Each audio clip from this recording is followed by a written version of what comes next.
I don't know what day of the week it is. I don't know what day of the week it is. Weird. Okay, where are we? So whatever day of the week it is, I am 10 months into my medical leave, and I've switched off all comments because I can't deal with that interaction right now. I can't deal with very much interaction at all. I'm capitalizing on bursts of speech if they're available to document, because writing is too hard. So I'm just going to walk my way through my processes in case there's anyone listening who's going through the same.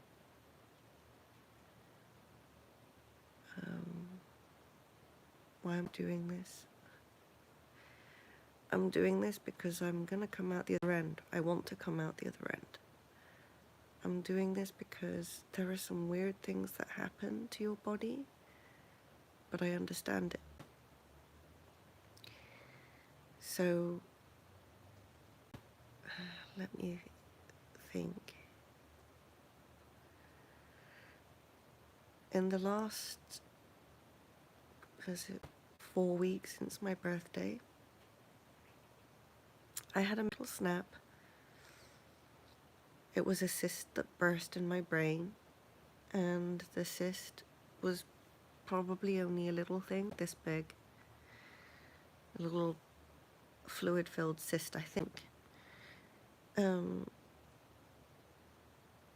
then after the stroke symptoms, I've had a bunch of seizures. Each one was progressively less worse than the first.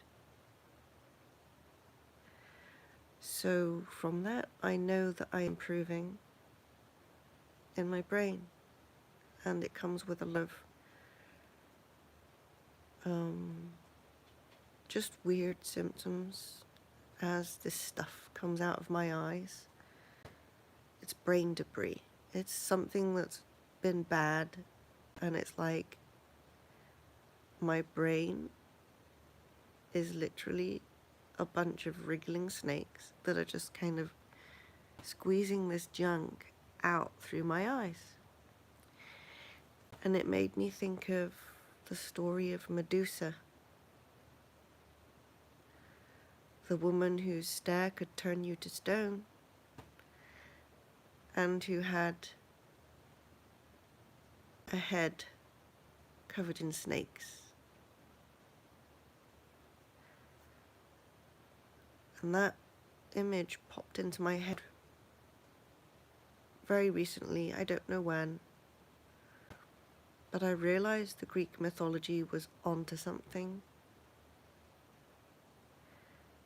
because I know where it comes from. I feel like my brain is squirming a lot. As an example, yesterday, I wanted to take a shower, I wanted to wash my hair, and I actually had to face the reality that I can no longer wash my hair. I just can't do it. Can't wash my hair by myself. But I'm so used to struggling to do things by myself that I just do it, and then I get stuck. I was really stuck in the shower. So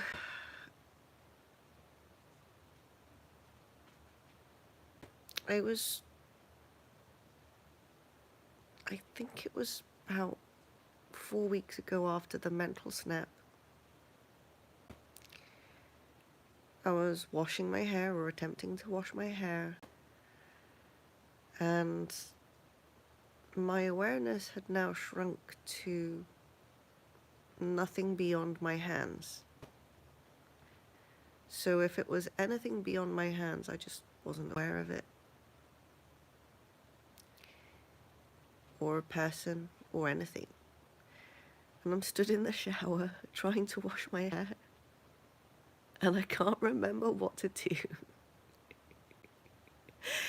And there's all these sensations, and the water feels amazing. It's really hot on the back of my head. It's like, such a relief, because swelling pain, the elephant standing on my head was like, I mean, it was insane. I was looking for a way out of this pressure prison. And I realized that every time I touched the back of my head and I looked at my hands, they were covered in this stuff. And I'm like, I can feel this stuff. And I'm looking at it, and it's my hair. Handfuls of hair. And I'm just looking at it going, how do I get off? I couldn't get it off my hands. And I'm laughing now because I was like that for an hour before my husband found me. I'm standing in the shower and I'm trying to get hair off of my hands because that's my only awareness now. And I had to have been there for an hour at least. And I kept touching my head like this. And I'd just get more hair stuck to my hands. So anyway, the last 4 weeks, I have been recovering from this brain insult. And the recovery from the brain insult is weird. Your brain does some weird stuff. And it's amazing. I mean, okay, you're gonna get to see heaven before you die. That's a cool thing. But I know what it is.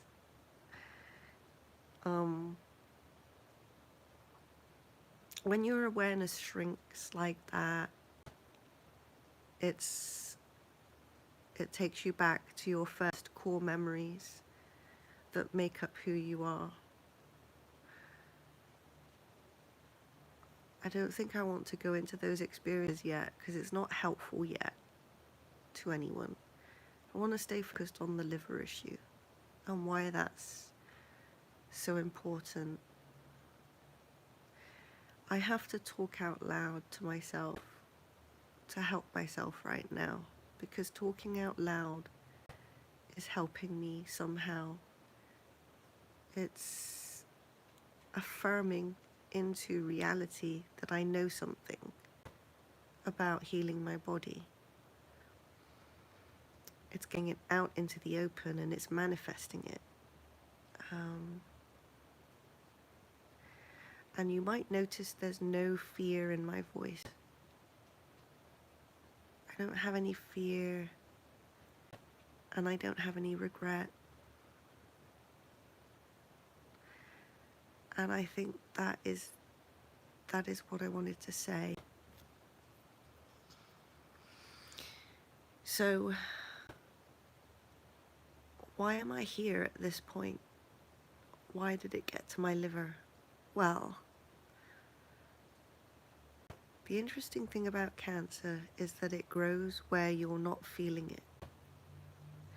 So if you're not feeling your liver, it'll grow there. By the time you realize it's in your liver, you're feeling it. It's painful. But that isn't game over.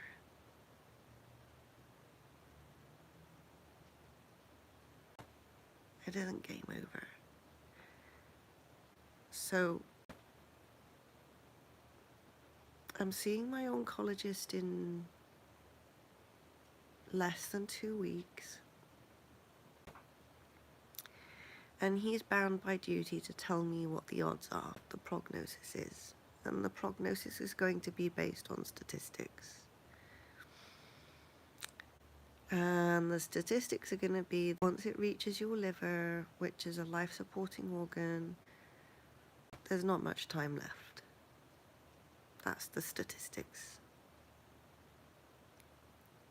That doesn't take into account people's health at the time that it's discovered in the liver. And I'm hoping my oncologist has seen enough healthy people with metastasis to their liver, because that's what I need to know about. How are healthy people surviving once it's reached their liver? That would be helpful to me.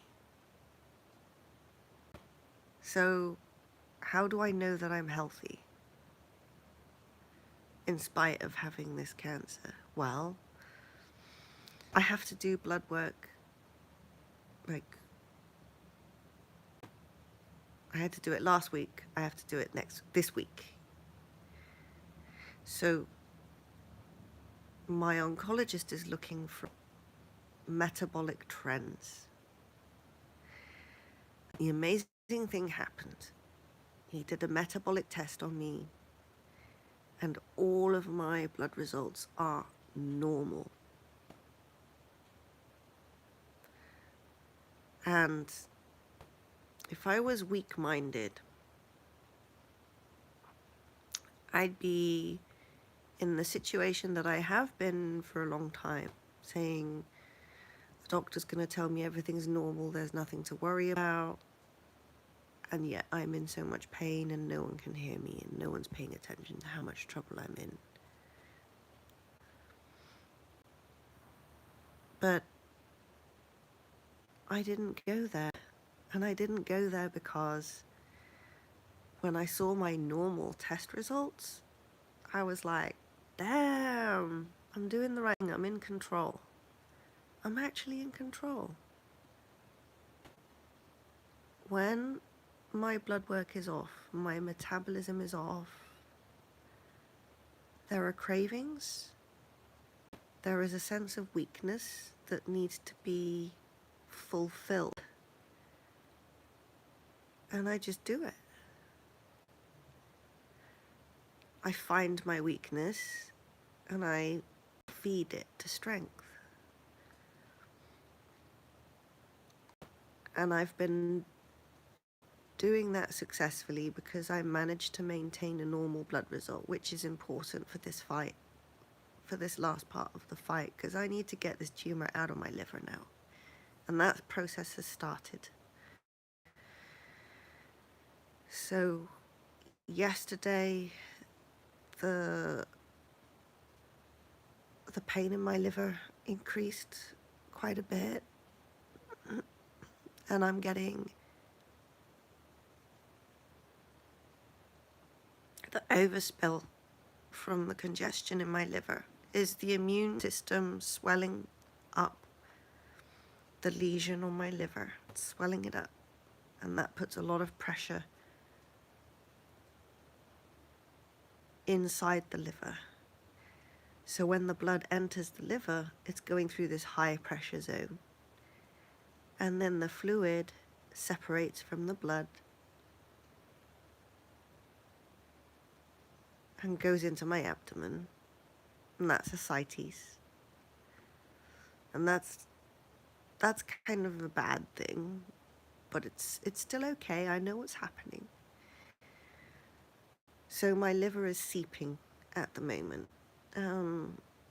There's a lot of fluid that's not necessarily coming out of the liver, but the liver is just kind of, it's very clogged. It's under a lot of pressure, and the filter to get the fluid out of my body is not doing so well. So it's painful. So my goal is to move the fluid out of my abdomen before it causes too much pain, and to ease the internal pressure on my liver. And if I ease the internal pressure on my liver, then I can get this tumor out, this tumor that is digesting. The reason why it's swelling up is because it's being digested by the immune system. So it's swelling up like oil, you know. And the body can do this. It's programmed to do this, but it doesn't have to be as extremely painful as it can be. There are ways of easing it out, and I'm doing my best, and it's working. So there's a couple of things. The first method is what I demonstrated on the previous live stream, is putting a lot of heat on my liver and breathing through it with as much compression as you can. And you can rub it, but I don't like that, because for me it's easier to breathe through it than physically do something with my arms, because my arms are weak now. Breathing is so important. It's like learning to breathe where through your breath you can feel all the muscles of your body. I don't know if that makes any sense, but with every breath that you inhale and exhale, can you make the tension in your lungs connect to every part of your body? When you do this, you are transporting the oxygen and its effect to every part of your body. So you kind of, when you breathe,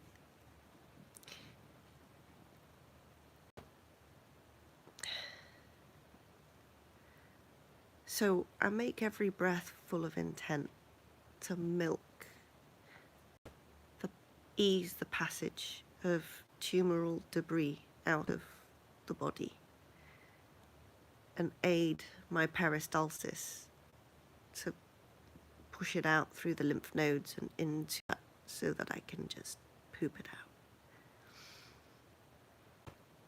So I actually woke up about an hour ago, and it's still dark. The blinds are up. You know, I pretty much stay in the dark a lot now.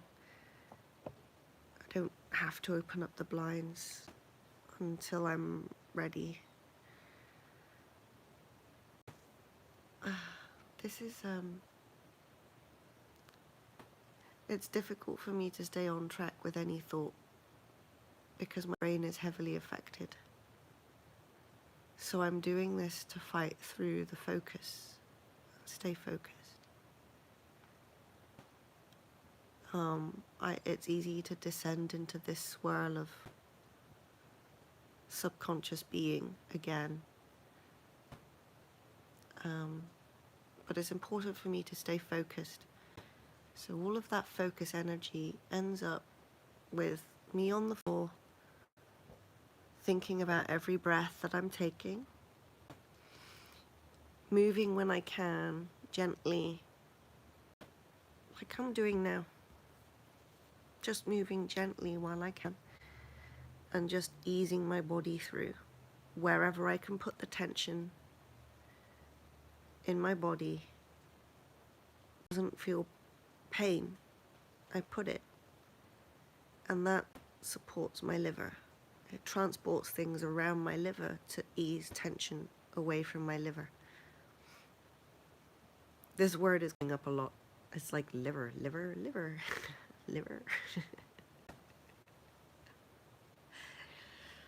Another thing that's happening is because I'm in this reduced state being,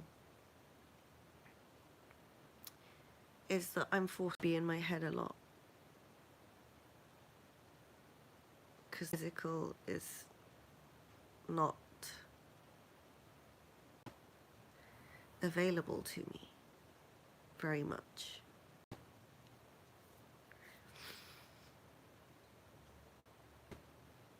taking a shower is very hard now.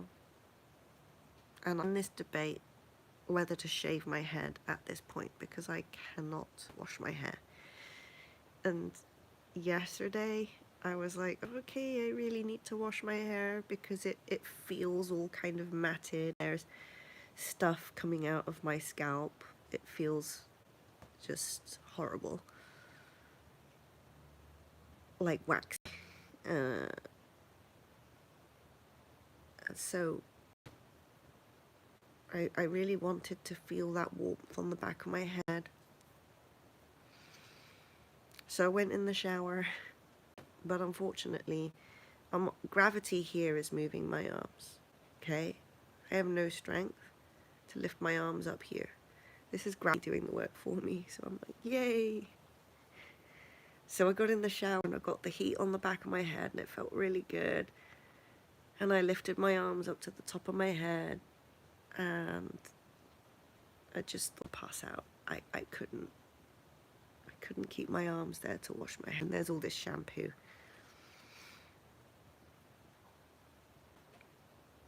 And my husband comes running in and he doesn't know how to wash my hair. So this is a learning experience. There's like foam everywhere. It doesn't matter. Water's getting everywhere because, you know, he's trying to get the foam out and the shower head is immobile. It doesn't move. I have to move myself under the shower head. It's pathetic. It's completely annoying. Oh my God, I just remembered. So, when the body knows it's sick, when my body knew it was sick, I went through this intense nesting sensation. I knew I was going through something, and I knew I had to put stuff around me that made me comfortable to nest through it, to birth my way out of all of this pain, right? So I took up space on the floor and I made myself a mattress out of a mattress topper with nice fabric. I got some nice cushions. So, because this is where I'm going to live for a little while I'm getting through this. And there's a heat lamp there. I turn on for the heat, and my husband put it on a waste paper bin for me so that I want to get heat on the back of my head, I can. It's really important. It helps. And I'm surrounded by all the things I love. My art, my studies in the tower.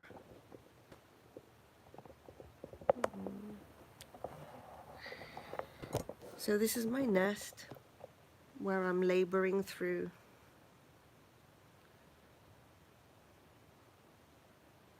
try and get out of this cancer that's enveloping me.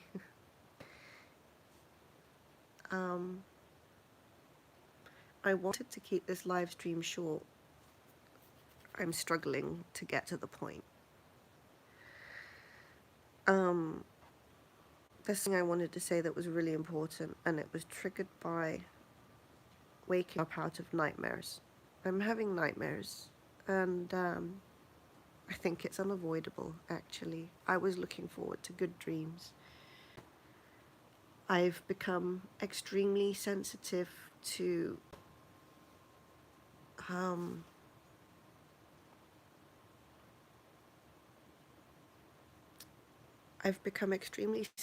feeling unsafe. Anything that makes me feel unsafe is a trigger.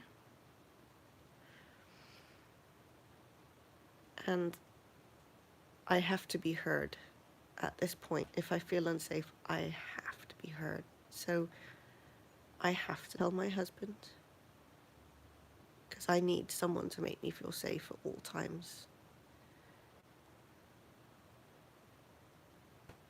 And this is reflected in my nightmares. So a couple of nights ago, I was having the worst nightmares. I was just like being separated from the things you love is the nightmare from hell. And I've been working a lot on the bunnies to help them through their illnesses. They're both chronically ill, they both have health issues.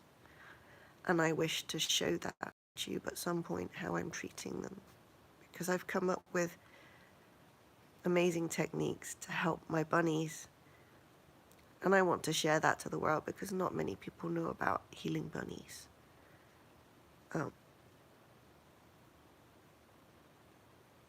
And my first nightmare I had that was just made me sweat in absolute tragedy, was returning Beano to the adoption. I could never do that. What on earth could make me do that? Well, he recently been suffering with an abscess in his peanut. I call it his peanut. It's just polite, you know? So there was an abscess in there. And I've been treating it. I've been looking after it the way I know how. And it got to a point where he was suffering really bad. And I said to Keith, I'm worried we need to take him to the vet. I'm not sure that I can handle this entirely on my own. As you should. But we don't have a car anymore. Couldn't afford to maintain a car. So Keith had to book a car. Unfortunately, everything was booked up. There was no car. Couldn't get access to our. Couldn't rent a car. So we couldn't see the vet. So that meant that I had to stay up overnight and look after Beano through his suffering and make sure that he was going to be okay. And I did that. And I'm sick. I'm in a lot of difficulty myself. So I'm sitting with Beano on my lap and he falls asleep. He falls asleep on my lap for 2 hours. And during those 2 hours, I massaged him and the peanut abscess drained. So I got him through the night, and not only did I get him through the night, but he was going to be okay. We got through the emergency and there was no longer a need to see the vet because I did it. Now he still has health issues and I'm still working through them on him. But that night I didn't sleep. The sleep that I did got was the nightmare of taking him back to adoption. Couldn't do that. It was just terrifying. What kind of state would make me do that? Absolute desperation.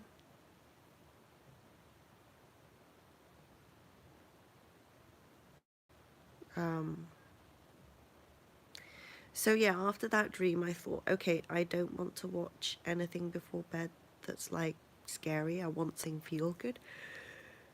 So we put on a Sholanda experience, which is a periodic and episodic by Shondaland, because it's so beautifully colourful. It's the way I see the world. It's colourful and it's funny, and that's the way I see the world, right? So I watched a few episodes of The Residents. Oh, my head hurts.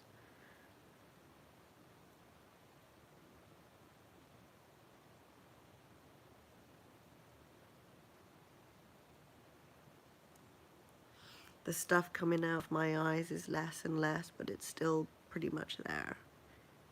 But it's getting better. I get the stuff out of my eyes by using the hot lamp and the shower. And I do massages, scalp massages, when I lie on my side, and I use gravity on my head. Because I can't lift my arms up, I'm too weak for that now. I also do eye socket massages, and I also do facial massages to help the stuff come out of my brain.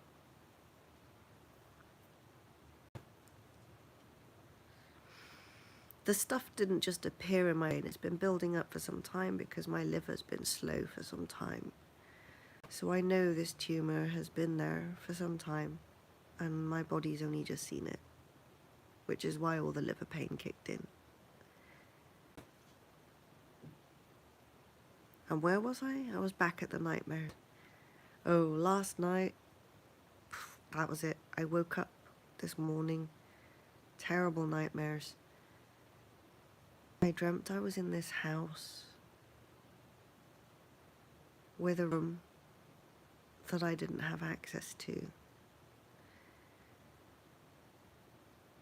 And I was scared of something in them, so I clapped my hands and made banging noises to see if I could scare the thing out of the room.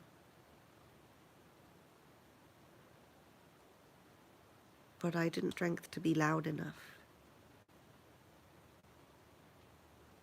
So someone came to see me. Are you all right? And I said, can you see what's in that room? There's something in that room. And the sensation was it could be something evil. And that person went to the room, and there was a cat in the room, like a stray cat. And they let that cat out. And now the cat's in the house. But I'm afraid of the cat. Why?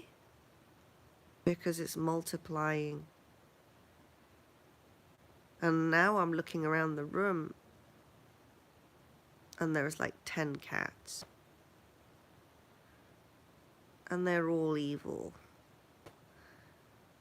These evil, feral cats. And they're not evil in the sense that they want to harm me. They're evil because they want to survive. And they're taking from me what I can't give. I don't have room to give. There's not enough food in the cupboard to feed you all. You need to get out my house. But I can't move.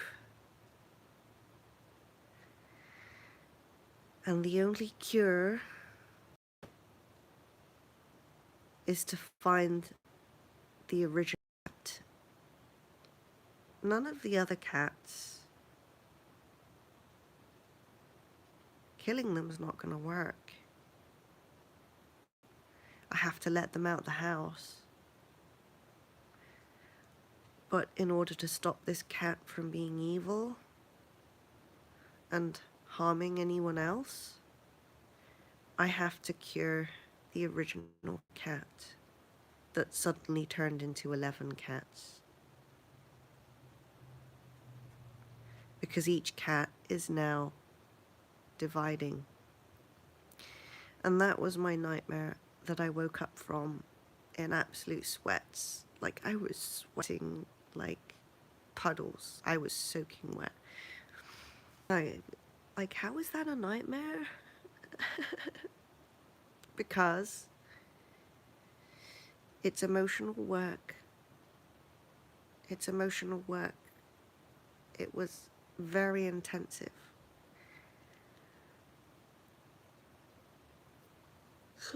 Wow. Got that out of my head. That was good.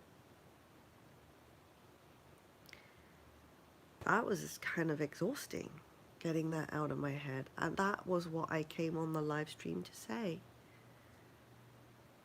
The cat in my liver is not supposed to be there.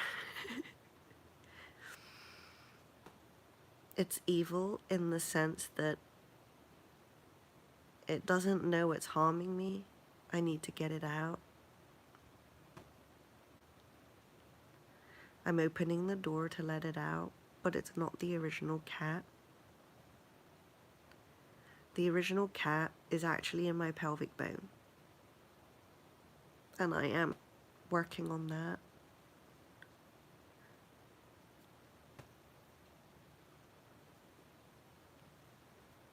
So my liver gave me those dreams, which was pretty fascinating for me because it made me realize how emotionally connected my liver is.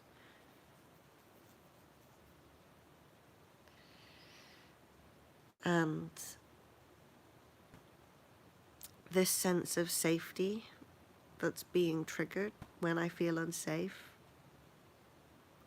with people as well. I can't tolerate people being around me because they require too much from me. They require answers that I can't give them. Sometimes I can't talk. I don't want the interaction if it's going to drain me.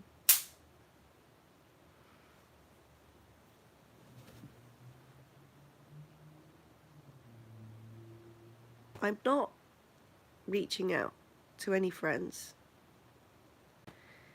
I'm not reaching out to any friends, not because they're not my friend, but because I need my peace at the moment. I'm preserving my peace. And amazingly,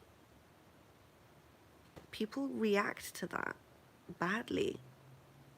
They react in ways that make me realize just how much I've been giving away.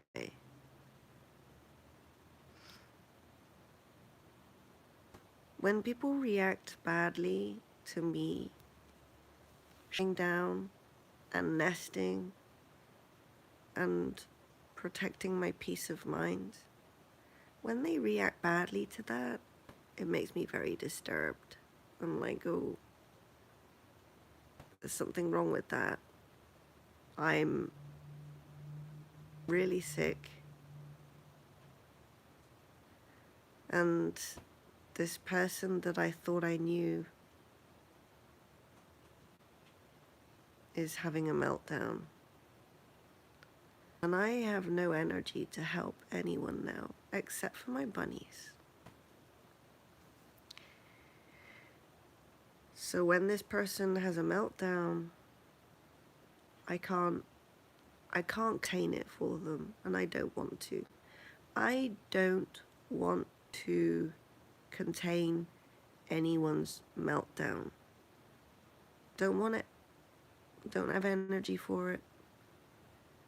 I'm sick. I'm thinking about myself. So people hurt me.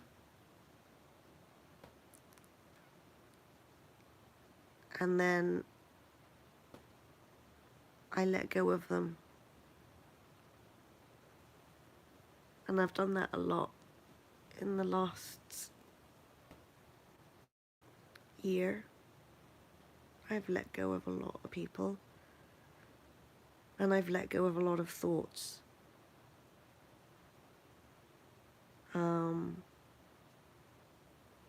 I don't need all of that confusion. I don't need all of that mental assault. I don't need any of it. And I just realized something. When you're sick, you become very aware of people that are chronic complainers.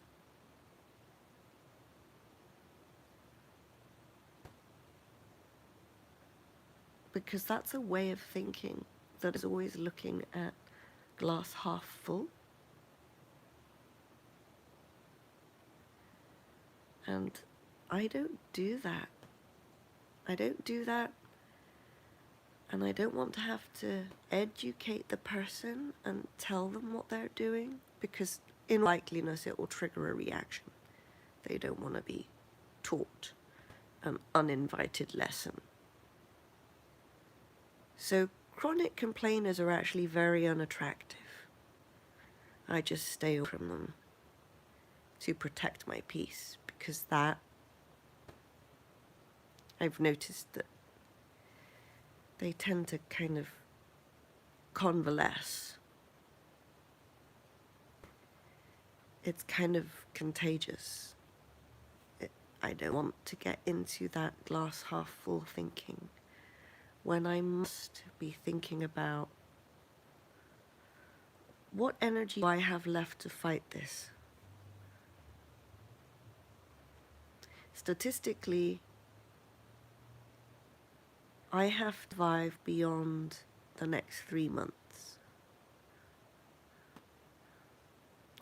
Because statistically,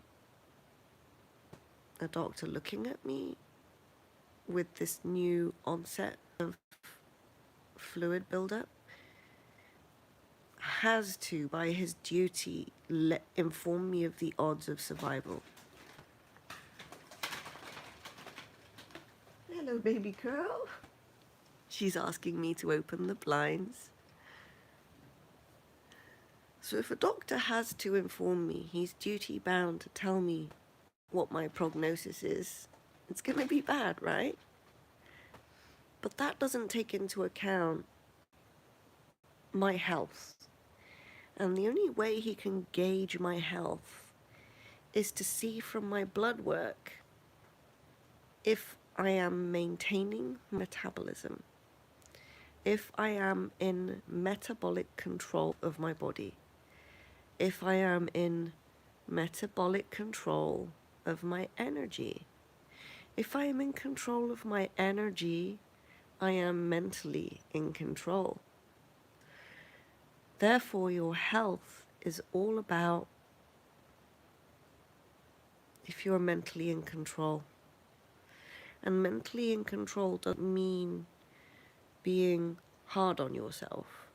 It doesn't mean I have to have discipline, this is a battle, I must experience the pain. Kind of. It's all about having a plan. The strategy pieces may not come immediately, but if you've got a plan how to get through this, plan can exist with all the pieces,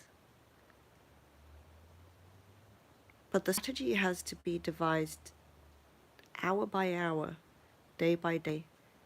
The plan is the game of chess. The strategy is the pieces. You have one move at a time. You have one move that you can make a day. Use it wisely. Don't spend it defending yourself against someone who is attacking you with blame for causing them mental stress because they need you. I need you. I need you in my life. It's like, no, you don't. You don't need me. I need me. This is what I need. If you're a friend to me, you will accept that I need my space. And you won't attack me. Yep, I've been attacked while in this time of need. And that's it. Door's closed forever. The cat's out the door, not coming back. I don't need people that are going to react to me and hurt me in that reaction.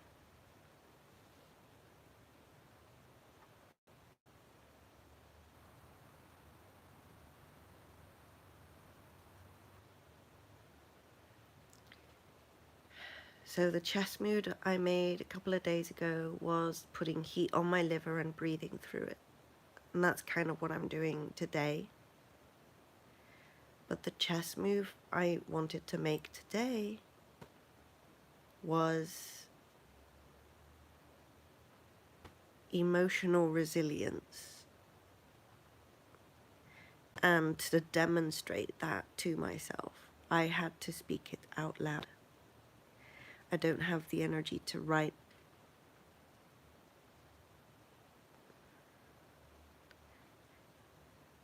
Because it demands a lot of focus. But I can speak it in these moments when I can speak. Some of the time I speak, and actually that is most of the day I speak. And I'm starting to wonder, it's not just one locus causing me this part here that gets blocked up. There's something else as well with the speech generation. I generate the options elsewhere in my brain, and there appears to be like Tetris blocks that can't line up, and therefore they can't come out of my head because they aren't lining up. And the symptom of that is when I talk, I'm just grabbing the first block that I can, spit out my mouth, and it's not what I want to say. It just comes out as word salad. It's meaningless because the words can't carry my intent anymore.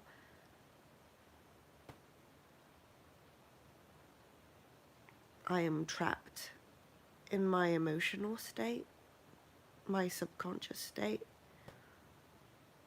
and communicating through that is really hard. And I found a way through. I found through by expressing my dreams. And I've noticed that every time I go through an emotional moment, an aha moment, my brain squeezes.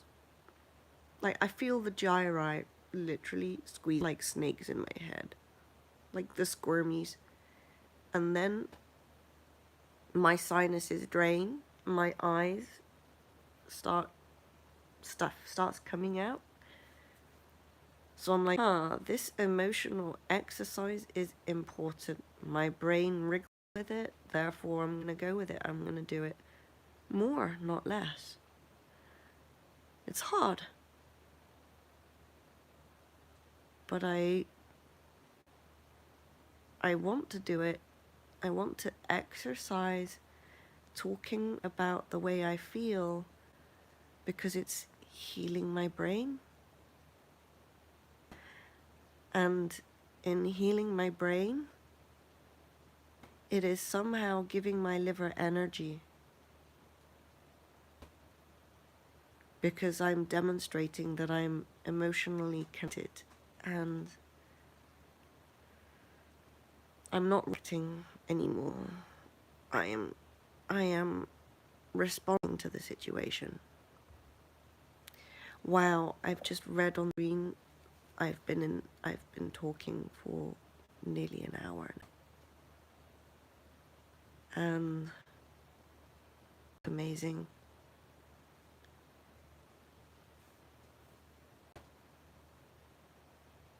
So anyway, I am hoping that when the doctor has to give me the bad news,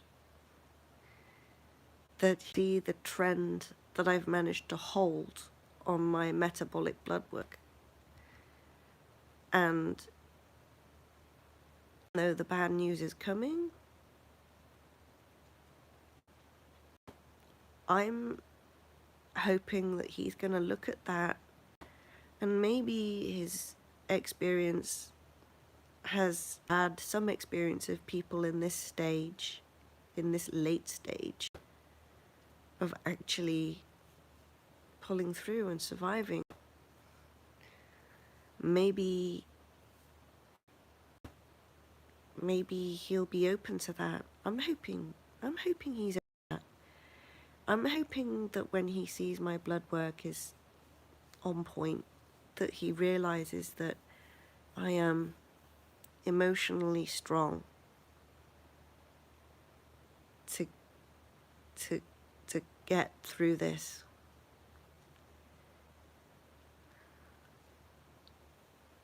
And there are people that are emotionally not strong. I'm not saying they're weak, but they aren't capable of doing it on their own. And but it can't be me.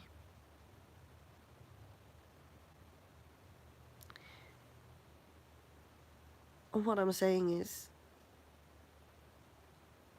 I'm not anyone's savior. I'm not gonna save anyone.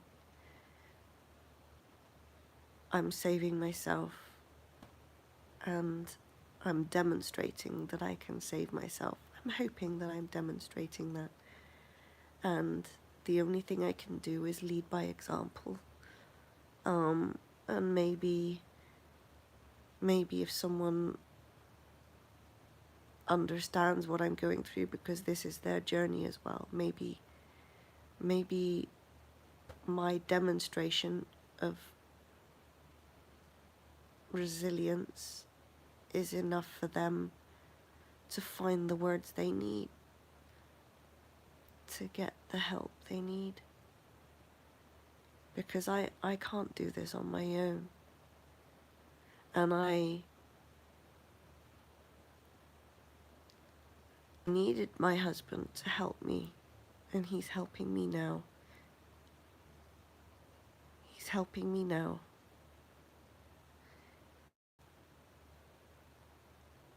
What if you don't have someone in your house to take care of you? Then you have to be in hospice.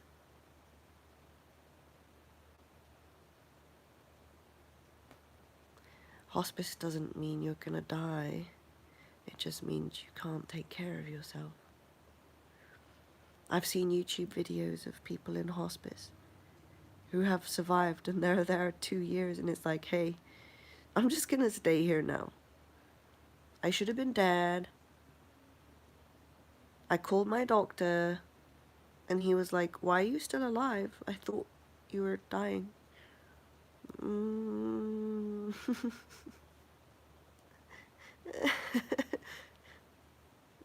Because the body knows how to fight. And if you have people taking care of you, you can do it.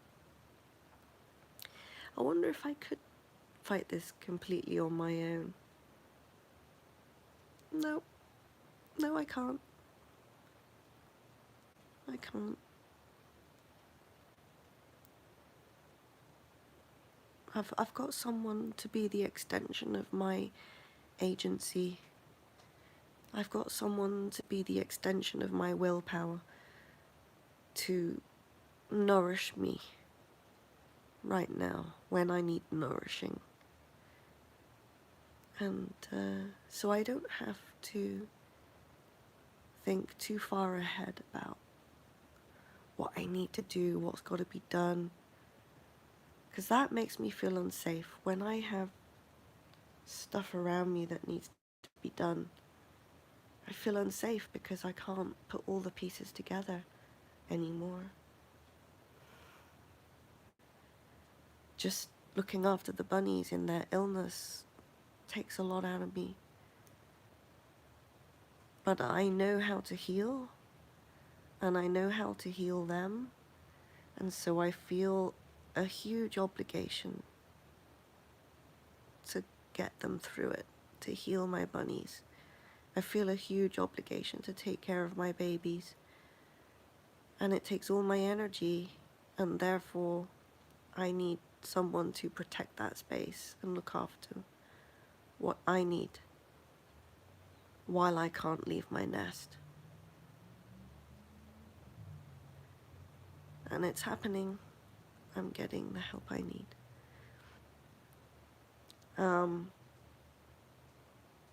There is no chemo. For what I'm going through, there is no chemo. And if at some point there is a chemo, it's an option that I will think about when that chess point comes. It's not checkmate yet. I always feel like the next move is coming and it could be checkmate. I'm open to that thought, but I don't fear about it because I'm in it now. When I realized the tumor was definitely a tumor in my liver, I was like, oh, you thought it was checkmate, right? No. No. You got in. There's the door. You're gonna have to go out through the door. Let me ease that way through. Let me digest it and purge you out. I'm strong enough to do that, but it's uncomfortable. I can do it. The problem is, obviously, if my liver was incapable of doing that because it was so, ow, I moved too fast. That hurt. It hurts to move fast because my synapses are weak, so there's a lot of pain everywhere. So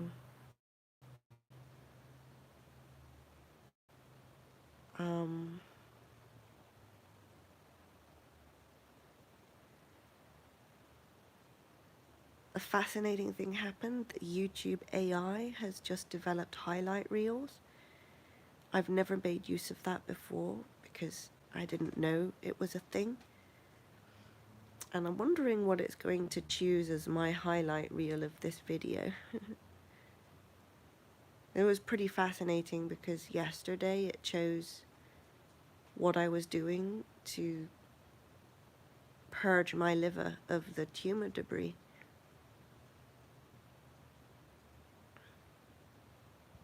I wonder what it will choose today. Because I can't summarize any of this now. I can't.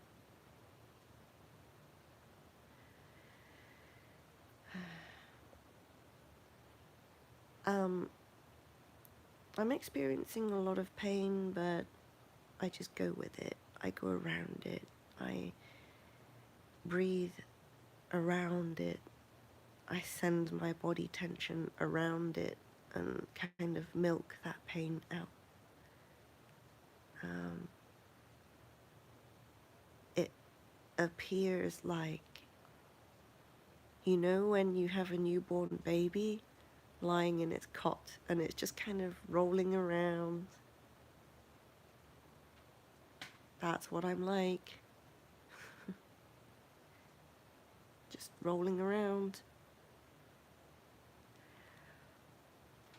It hurts to just roll over, but I could get to a position eventually. I don't know how I get there eventually. I just kind of wriggle my way into it eventually and do that. I can't just roll over. I just have to kind of, one limb at a time, just kind of tension and release until I get onto my belly or something. Because my organs hurt. My belly button hurts. My belly button hurts. It's the weirdest thing. I'm at the core level of my life. The core level upon which everything is built. And it was built wrong. Somehow it was built wrong. So I'm at this core level of my life, cutting out the wrong foundations and strengthening new boundaries and filling in new space in my brain. I feel my brain growing through this, like growing pains in my brain. My brain is squirming through it right now. I literally have the head of Medusa on the inside, and my eyes leak this stuff. It comes out. Sometimes it wriggles out, and you can feel it wriggling, and it's like, dude, that feels nasty. And what the wriggling is, it's a nerve spasm of one of the hypoglossal nerves, or facial nerves, or trigeminal nerve, whatever. It's having a spasm, and the spasm is a pain response. It's synapsing, so it's wriggling like this. And that wriggling causes the debris to come out through the eye orbits. So when the Greeks made Medusa,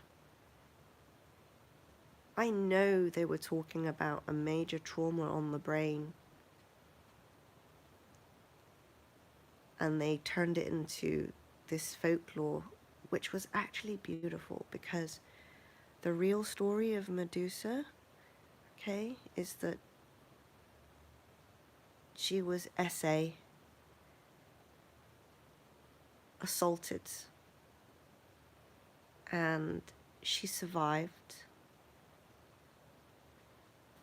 but then she became a monster. She was turned into a monster. And this is the fascinating thing. I became that monster. I had a look of stone in my eyes, stonewalling the people that hurt me, stonewalling them with female rage. That's Medusa. And my brain is spasming like snakes in my brain. That's my seizures. But it's also my growing pains in my brain. I'm seeing things differently now. A lot of things started to come back to me. A lot of changes started to happen. So I started feeling this is where Medusa came from.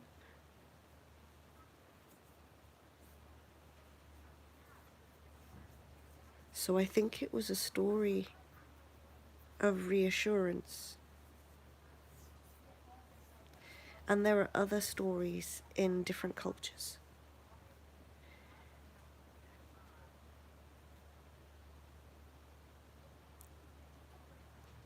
In Chinese ancient culture, I think it's the Sioux people, their relics are these gods with eyes like planks of wood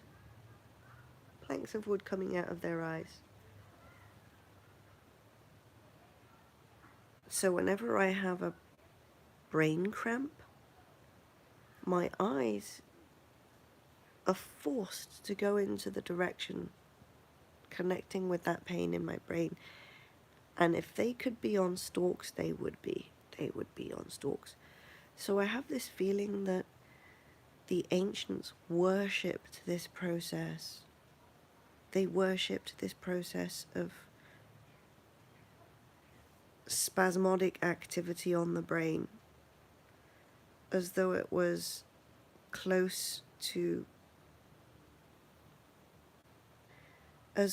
speaking to the ancestors and divining your own pathway, being the oracle of your own journey through your eyes. When you see the ancient people doing ayahuasca, this is what they're doing. They're encouraging brain spasms. And when I say brain spasms, that's probably the wrong word. But for me, I'm getting a lot of tensile activity in my brain, which is good. It feels unnerving, like snakes in my brain, but it's actually a good process because it means that you can get stuff out of your brain.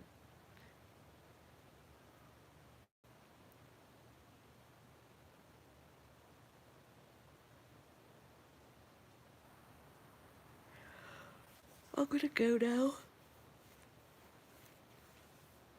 I've got a lot of sinus pain. There's a lot of stuff coming out.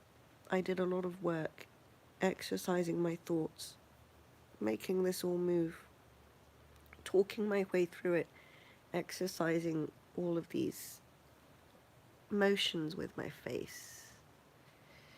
And there's a lot of stuff coming out. That was funny after the shower yesterday because this is the first time my husband's washed my hair. And it was like, I guess it was like him washing a big dog. It's just hair and stuff everywhere.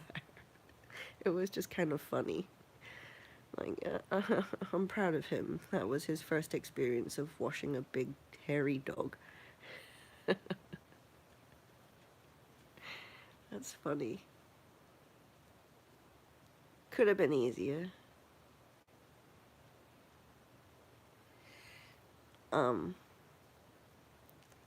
Jeez, my head hurts. Yeah, after that session, I came down onto my nest here, but not after having a mild seizure. Everything was twitching again, and I was contorting and posturing again, and I knew what was happening. All this stuff was coming out my eyes, and I was like, cool, better out than in. I'm gonna heal. Isn't it amazing the body can do this? When you realize it's amazing, and I'm grateful for it because there's a production to it. It's producing. It's actually going somewhere. So that's what my liver's doing, and the liver fluid that's coming out, the ascites, is just collateral. My body can absorb it and pass it out. I just have to keep the pressure away from it by what do you call it?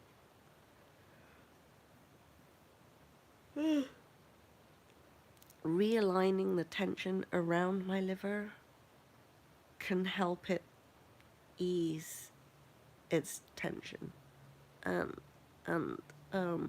reduce the fluid separation that's coming out, the ascites that's coming out into my abdomen.